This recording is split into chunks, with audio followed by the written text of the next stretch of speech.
Excellent. Good morning. Thank you so much for being here. Zach, I'm going to do a quick intro.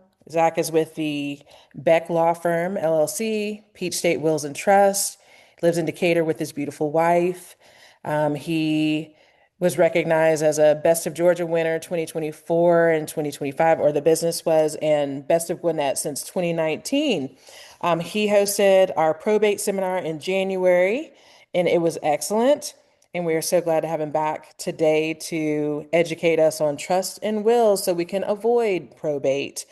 And yeah, we're going to set ourselves up for success. So Zach is going to just speak, and then we'll have a chance to ask any questions at the end.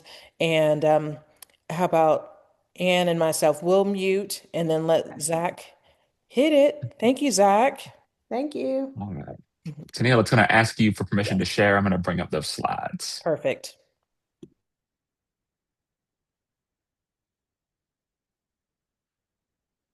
And slideshow. Begin.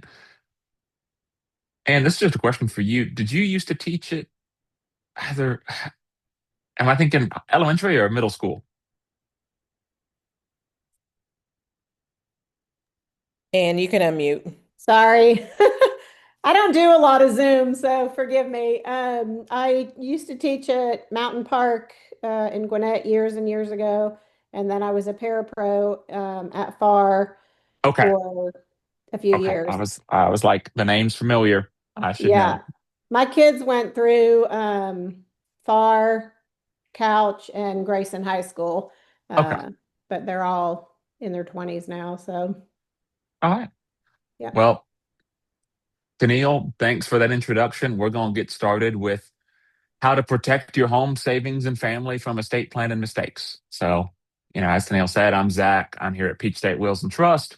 We focus here on estate planning, probate for families, working with individuals, families, and small businesses across Georgia.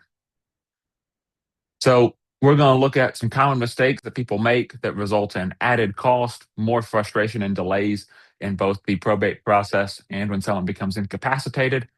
We'll give you some information so that you can understand why, or what may be needed to reach your goals. We'll discuss how to keep things out of probate to minimize those costs and delays. And then at the end, we'll have a special offer for those of y'all that were here today. As a lawyer, I got to give the disclaimer this information is for general informational and educational purposes only. I'm not giving any specific guidance for any specific situations. Use this information at your own risk, at your own peril. No attorney client relationship is formed with anyone on this just because I'm speaking here. So I'm going to change some names, but I'm going to share some common real life scenarios that I see all too often that wind up causing problems, increasing the cost and frustrations that my clients and families have to deal with, and bring about delays in getting things done. So let's look at some common scenarios and think about is this is how you would want things to play out if something happened to you, or would you want things to be different? So, with some apologies to Mr. Mellencamp, I'm going to call these fictional people Jack and Diane. They left the heartland. They've come to Georgia. They were married a long time, had a bunch of kids, now have some grandkids. They're going to be our fictional family. We're going to look at some common ways that we see families handle things properly and not handle things properly and cause all sorts of problems. So, Jack's the breadwinner. He manages the finances. Diane, in her old age, develops dementia. Jack's the only one providing any kind of day to day care, both monetarily and physically. The adult kids are off living their own lives, far away. Jack put together a pretty basic will, and he knew what was going to happen. He knew Diane was going to get worse and that she was going to pass away, and then he would pass away and leave things to the kids. Diane hadn't gotten around to doing planning before she became incapacitated, but they didn't think that was a huge deal because they expected her to pass first, everything to go to Jack. Well, Jack was wrong. He died first. The kids come home. They know nothing. They don't know where the bank accounts are. They have no idea how to plan for anything. They don't know how to take care of mom or anything like that. They're not able to do that. They don't have the information or the knowledge to do what they need to do.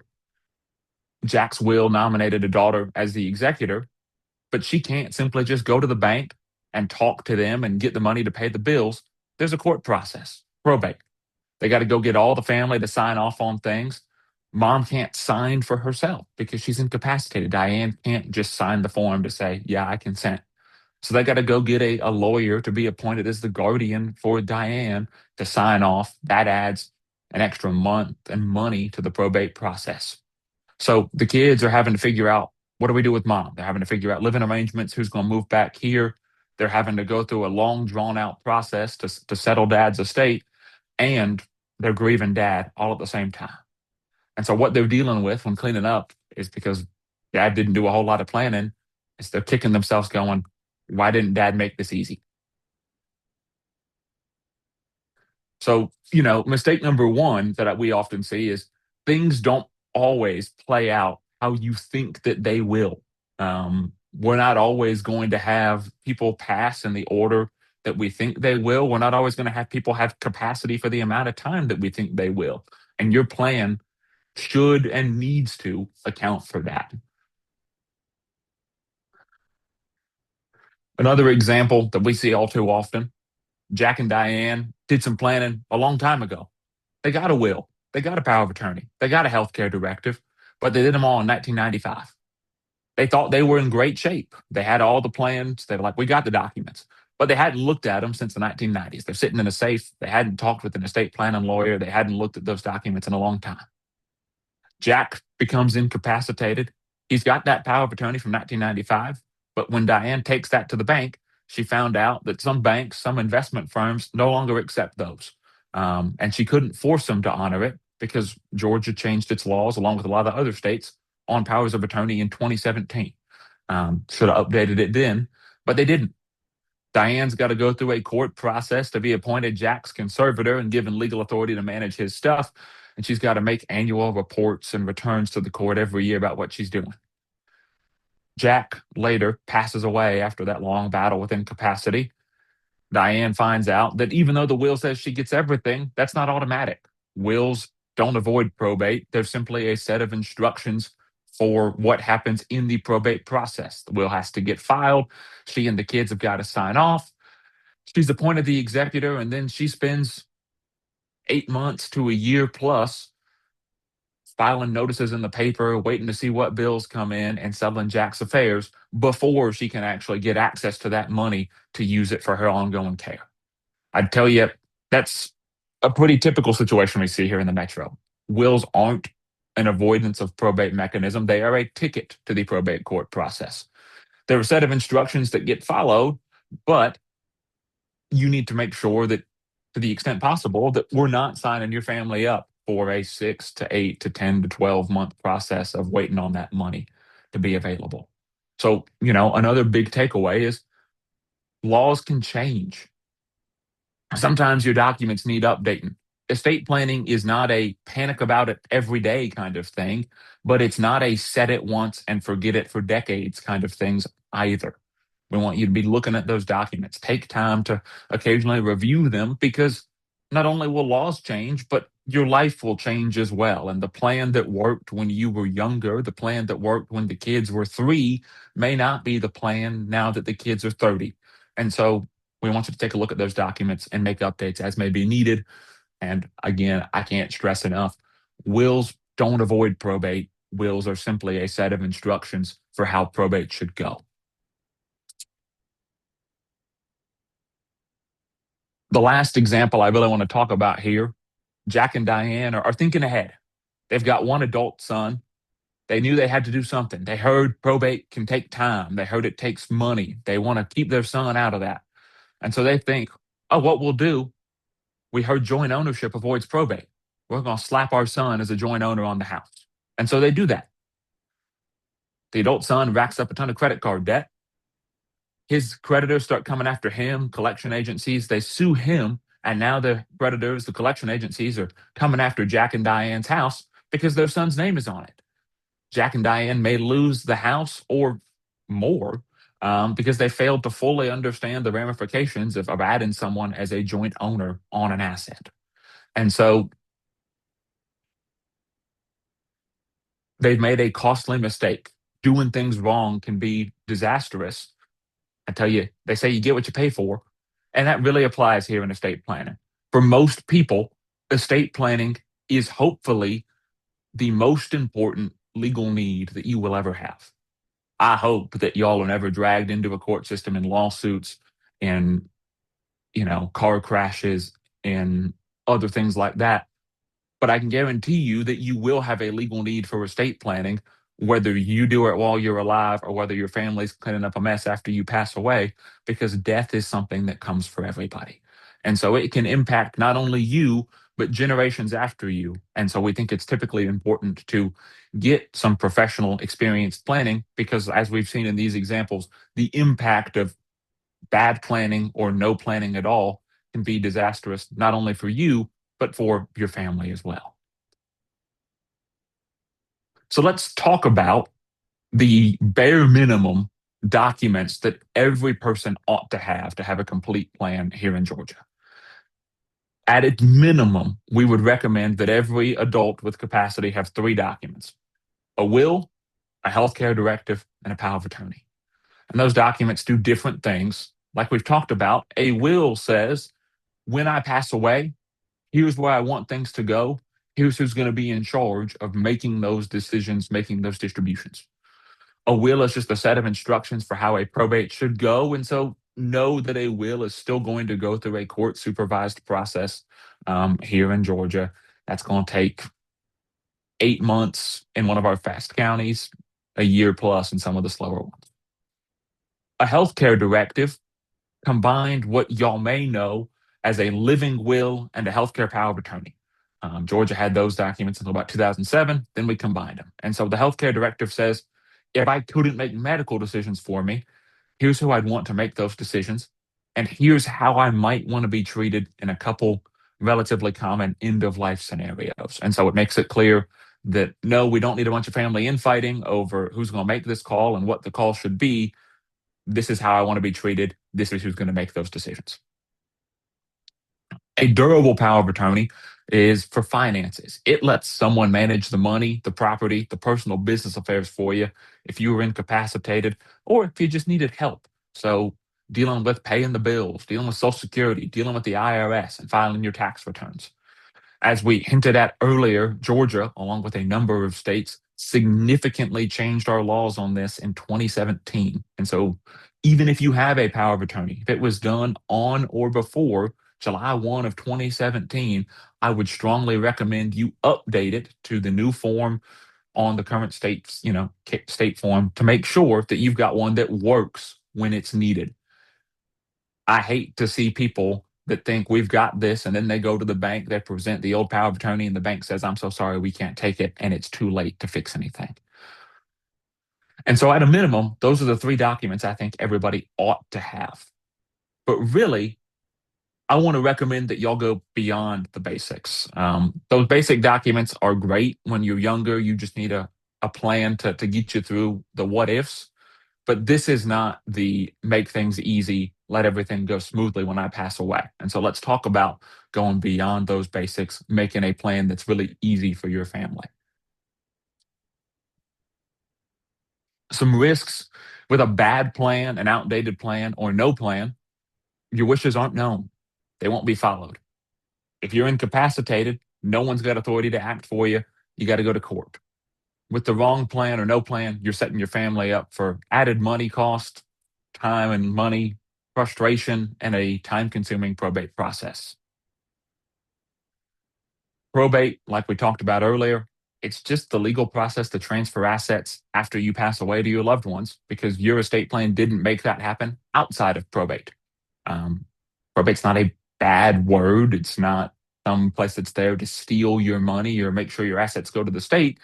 But because the court's involved and because we don't have enough judges here in Gwinnett County or anywhere in the metro, minimum probate time, 7 to 8 months in fast counties. If everybody's getting along and nobody's fighting. In the metro counties, I'd tell you it's probably closer to 10 to 14.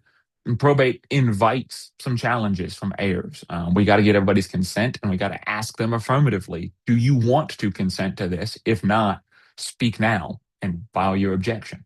And so it can make things take longer if that kind of objection comes up. And so the benefits of keeping things out of probate: we can speed up the process of settling your affairs. We can make the money and the other assets available quickly to loved ones. We don't have it locked up waiting on court approval. Another benefit is privacy. Wills become public when they get filed. Now, I will tell you, I do this for a living. I'm not trolling the probate court records and reading through everyone who's passed away's will, because that's boring. But if privacy is a big concern and you don't want the world to know kind of the gist of what you may have and how you're distributing it, then you don't want the will to be your primary document for passing assets, because that will become public and people will be able to read it if they want to. Keeping things out of probate can minimize challenges and avoid some probate expenses.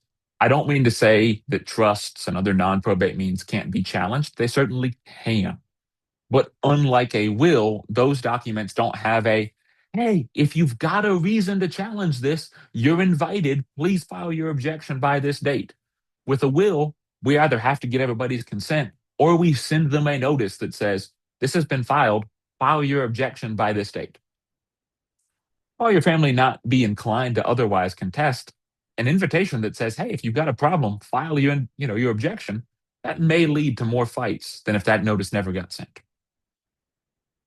Lastly, if you've got a business or any kind of side hustle or anything that doesn't really depend on you to keep running, keeping things out of probate can keep that business running, not have any operational delays or questions about who's going to be in charge, make sure that business stays valuable.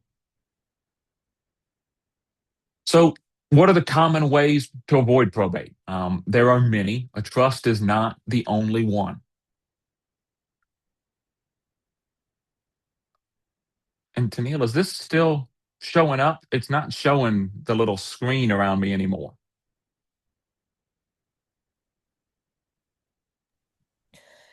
It's allowing you to share.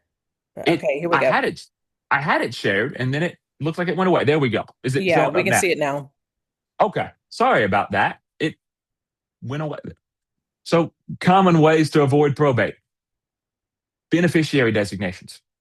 Your bank, your investment firm, they may call them different things. You'll see it called POD, which stands for payable on death. You'll see it called TOD, transfer on death. Some banks may call it beneficiary. They all mean the same thing. It's a contract that you make with the bank, with your investment firm that says, when I pass away, I want the money to go here. Joint ownership with rights of survivorship. For houses, this can be a great tool for certain people. It's a great tool for spouses where y'all both kind of own and live on the property. It's not a great tool for other people, not a great tool for kids who don't live there, both for liability concerns, like we talked about earlier. If your son's got that credit card debt, we don't want his creditors coming after the house or anything like that. And second, it's a negative tax outcome if we put kids on the house now, because they lose that step up in basis at your death and they'll pay capital gains tax on the difference between what they sell it for and what you bought it for. And so joint ownership, great way to keep things out of probate for spouses, not a great tool for really any kids or anyone else. Relatively new law we've got now here, transfer on death deeds. Those became a thing in July of 2024. That lets us set beneficiaries on pieces of real estate just like we can on a financial account. And so we file that deed that names a beneficiary or beneficiaries. After you pass away, those people fill out an affidavit. They file that into the land records within 9 months of your passing, and they can own the house outside of probate. Those can be a great tool for certain beneficiaries. They're not a great tool for every circumstance. If you're leaving a piece of real property outright to one adult that you got no money concerns over, great tool. Transfer on death deed is a great way to keep that house out of probate. If you're leaving it outright to 4 adult kids or 4 adult beneficiaries who all see eye to eye, they're all going to get along and go along on selling the house after you pass away, can be a great tool to help that sale happen faster and outside the purview of the court. But they're not a great tool for some other situations. If you're thinking about leaving things to minors, the transfer on death deed doesn't work. We can't leave a house to a 5-year-old. If you're thinking about leaving the house to multiple people who aren't going to see eye to eye, who aren't going to get along and go along on getting the house sold or buying each other out, it's not a great tool because it just sets them up for a court fight over what's going to happen to the house, who's going to be in charge. Ultimately, the result of those disputes is typically the house gets sold, but only after everyone spent thousands of dollars and months of time on a legal fight. And so we love transfer on death deeds here. I do a number of them. They are a great tool for many people, but they are not the end all be all on keeping houses out of probate. Kind of the gold standard in keeping things out of probate is a trust, a revocable living trust. And we'll talk more about that here in the coming slides. Like I said, they're the gold standard, but not everybody needs that. Other ways to keep things out of probate can be a great way to make sure that your family is protected and things go how you want. So avoiding probate is something that you got to be intentional about doing. It is not a happy accident. It's not something that magically happens just because you want it to. I want to talk about some suitcases for a minute. A trust, a revocable trust, I want y'all to think of as a suitcase for your assets. You fund your assets into the trust during your lifetime, and it keeps them organized. When you pass away, the assets in that trust avoid probate because you just hand that suitcase and all of the assets in it to your successor trustee, and that trust continues to exist, and it continues to operate how you want after your death, and it can continue for up to 360 years. That is a limit. It's a hard limit. I don't know that it's a meaningful limit for most people, as most people don't think they want to hold things in trust for longer than the United States has been a country, but that is a limit that we have to deal with. If you become incapacitated because the assets are in that suitcase, your successor trustee just picks up the suitcase and manages things for your benefit while you're alive. Because that trust is revocable, you can change the terms, you can fully get rid of the trust, you can take things in and out, you can substitute beneficiaries. The trust only becomes irrevocable and unchangeable after you pass away. Trusts are less susceptible to being challenged than a will. Again, it's not impossible to challenge a trust, but they're less susceptible to it because there is no public filing on your passing that says, Zach had a trust. If you have an objection to it, file it by this date. The longer you've been using a trust, the harder it is typically for someone to challenge its terms because it's pretty hard to show that you didn't mean to use it, didn't know what it was doing. Trusts are kind of a great tool to avoid probate in a couple of circumstances. If you own real estate in multiple states, a trust is the way to go. Without a trust, you're typically looking at probate in multiple states. And so not only are we adding that 10 to 14 months here in Georgia, but then stack on 6+ months in another state.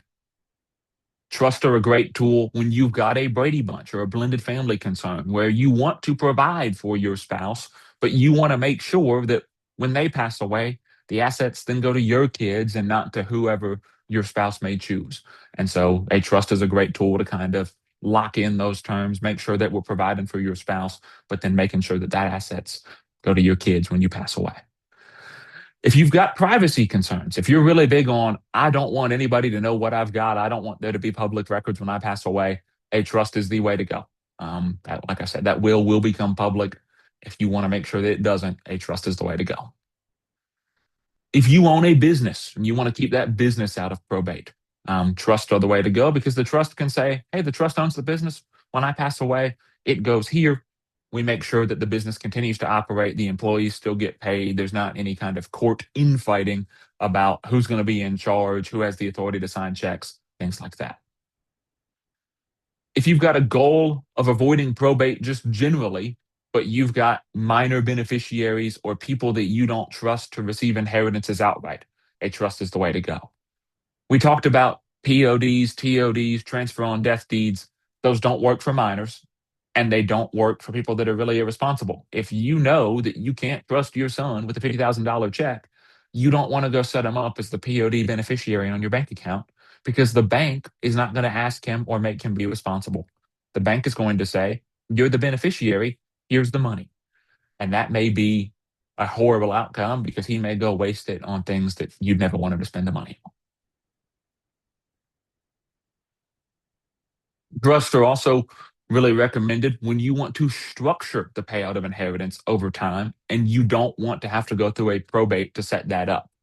Like I said, the bank isn't going to listen to you and say, yeah, we'll pay it out a third, a third, a third at 25, 30, and 35. All their logic can handle is John's the beneficiary. I'm going to give him a check. So if you want to have that kind of structured inheritance, but you don't want to have to go through a probate to set up that trust, through your will, a revocable trust is the way to go. If you're expecting a fight, a trust can be the way to go because it minimizes the, invitation to challenge. If you want to provide some asset protection for your kids and your grandkids to protect their inheritance from hypothetical future ex-spouses and their creditors, a trust can be the way to go. Because we can structure the terms of their inheritance to say, you're going to get money as this person deems fit for your healthcare, education, maintenance, and general support, but the money is not in that child's name, in that grandchild's name. And so it can stay protected from their creditors, from their hypothetical future ex-spouses, as long as the money remains in that trust. I want to put a big, disclaimer here. Despite what you may hear on the internet, revocable living trusts provide you, as the person making it, absolutely no asset protection while you are alive. If asset protection is a goal for you, the only kind of trust that can do that is an irrevocable trust. And I would typically recommend not doing that because you've got to give up ownership and control of the assets. For most everyday people, the best asset protection is going to be good insurance, carry good limits, and then have an umbrella policy on top. So you've got some options on how to keep things out of probate. You can design a plan that avoids or minimizes a probate in really one of two ways. You can go with a will-based plan by putting beneficiaries on all of the bank accounts, the investment accounts, the IRAs, and doing a transfer on death deed on real estate here in Georgia and on real estate in other states that have similar transfer on death deed statutes. This really here, the will is a backup. The will is there as the belt and suspenders to make sure that, hey, if the beneficiaries fail, this is where the assets are going. This is a great tool when you've got a simple situation, I would say, where you're leaving everything to a spouse or responsible adult kids. You got no minors, no one with special needs, no backup plans for, 5-year-old grandkids, anything like that. If everything is going to responsible adult people, a will-based plan with beneficiaries on all the assets is a great way to keep things out of probate. If that's not you, if you're not hey, everything's simple, I'm leaving it all to adults, then a trust plan is kind of the gold standard and the best way to keep things out of that probate process here in Georgia. The things in the trust avoid probate and provide you more flexibility and greater control over the assets, staggering the payouts over longer periods of time and providing, some different terms than, hey, they get everything outright when I pass away. You have a third option. I wouldn't recommend it, is planning to punch your ticket to the probate court, either by not having any plan at all or by just having a will-only plan. And that sets up your family to go file petitions with my friends down here at the Gwinnett County Probate Court. They're all nice people, but you will see them far too often if you're having to go through this process, setting them up to, like I said, spend 8 to 14 months of filing reports, filing notices in the paper, waiting on bills to come in and paying things off.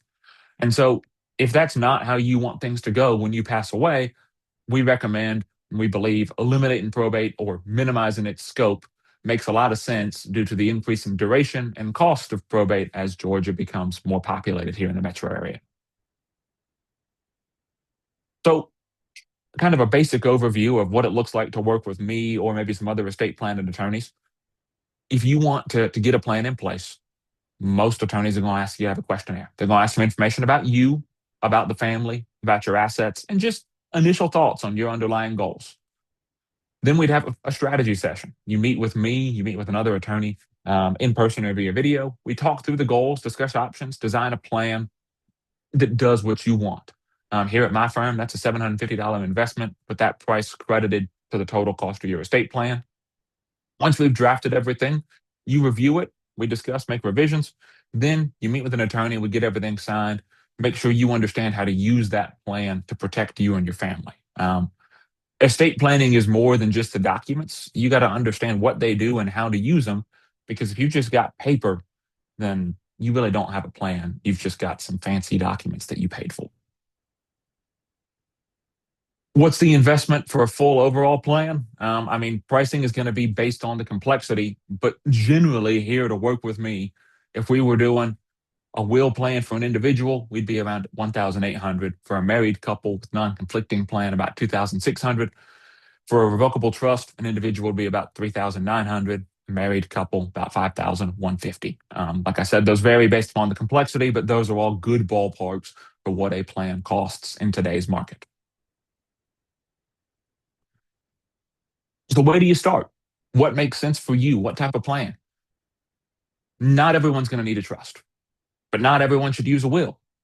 You want to start your journey where it makes sense for you, your family, and your goals. I'd tell you that a lot of younger families with small kids start with wills.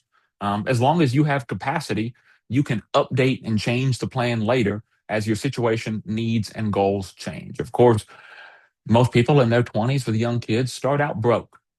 You just want a plan that sits there to protect things for the what if scenarios. As you go through life building wealth and acquiring assets, then it may make sense to make some updates later on down the road. And that's why here at my firm, we offer the Peach State Promise. And we're here for you. And what that means is if you do a will now, because that's what meets your needs and situation, you can upgrade to a trust later. I'm going to credit you the price for that will based plan and then charge you the difference between the current price for the trust versus what you paid. And so I'm not going to charge you again for having done the plan that made sense earlier on and then upgrading later. I'm here to help you and your family on a planning journey for the long haul, not just a one-off transaction. For those of y'all that were here, or for those of y'all watching the video and calling before a certain date, if you give us a call by the end of next week, for February 27th, to schedule and have that questionnaire sent to you, then we'll give you $250 off the total cost of a plan by using the promo code Wilson.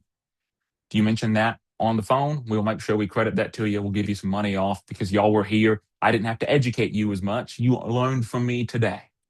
If you're not ready yet, but you just want some more information, you can visit our website, peachstatewills.com/free guide, download our guide to estate planning, give you some more educational resources on what each of these documents does, things to be thinking about as you're designing them, and what to know as you may be using them later on. I've got some time for questions, comments, concerns. Of course, as I shared earlier, I'm not anyone on this call's lawyer. I can't get into specifics and legal advice, but happy to take general questions about planning, different types of plans, and the tools that we may use. This was excellent, Zach. Anne or John, do you guys have any questions that came up during Zach's presentation? I don't have any questions right now, but I really thank you for all the good information, and it gives us a lot to think about. It's just funny you said in your early 20s, which is the last time we wrote a will, we had one kid and we were broke, but we've been talking a lot about, now that we are where we are, where to go from here. So that it gives us a good starting point of Yeah. how to proceed. Yeah. Again, this is not a set it and forget it one time in your 20s thing, but it's also not I need to update this every year. Right. I do have frequent flyers that visit me every year. That's exceedingly rare. I'd say that most people probably make the, oh my gosh, what happens if we die? We need a plan now in their 20s. And then people come back sometime between their late 50s to early 80s and say, the plan I made in my 20s doesn't work anymore. I need to make some updates. And that's kind of the life cycle of an estate plan. Okay. I'm Well, all similar. good information. I really appreciate y'all doing it, and it's a good basis for us. I'm similar to Anne. Like me and my husband, we did a will several years ago when the kids were younger, and things have changed. Like who, if one of us or both of us passed away, who the kids would go to, like Yeah. that. We've got to definitely Yeah. revisit that. Because I mean, Yeah. oftentimes, right when the kids are born, you might pick one of y'all's parents. Exactly, Because when right? they're born, those Hmm. people are in their 50s, 60s. They've still got capacity. They still could, if they needed to, keep up with young kids. Yeah. By the time that the kids are 14, 15, 16, the grandparents are into their 70s, and you go, Hmm. oh, they're probably not the right people anymore. Right. They don't want to have a Exactly. teenager in the house. And so, yeah, as life changes, the plan may change. Yeah. Um, Well, we actually had chosen some good friends, and they have three kids now. They had twins like a few years yeah. ago, and it's like that would be, So, five yeah, kids. You're right. obviously, when they're childless or have one, you go, okay, I can dump some kids on them. In Yeah. worst case, now you're like, okay, now they're going to have a house of 10. Oh, no, Yeah. that doesn't work. They're not big enough for that. Exactly. Exactly. So, yeah, this has been excellent, and I've worked with several clients who've had trust, and that got me thinking. So I feel like that might be me and my husband's next step, like Okay. revisiting the will and then adding on a trust as a good Yeah. protective measurement. I Mhm. mean, I'll tell you, of course, I have a trust, but of course, it doesn't cost me any money to do it for myself. Um, but, generally, yeah, I'd tell you, most people start with a will when they're younger. And then when they get older, maybe a trust makes sense, but really they're just looking to, hey, we got to keep things out of probate now. We want things to be easy for the kids. That is like the number one thing that every single one of my clients will say is, how do we make things easy for the kids? Yeah. That's right. They don't want things tied up. They don't want things sitting in court fights forever. They want things to be as seamless as possible because they know that the kids are going to be grieving, and they don't want dealing with money to be another pain point. Right. Yes.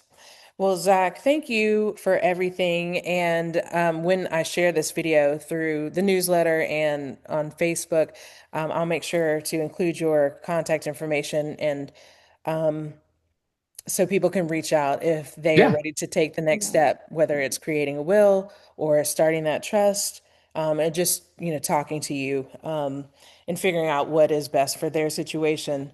Um, and then next month, it's either going to be staging or estate planning. I'm finalizing those details, so I will let you know what our next seminar is. But Zach, you are amazing, and I filled up several pages of I, notes.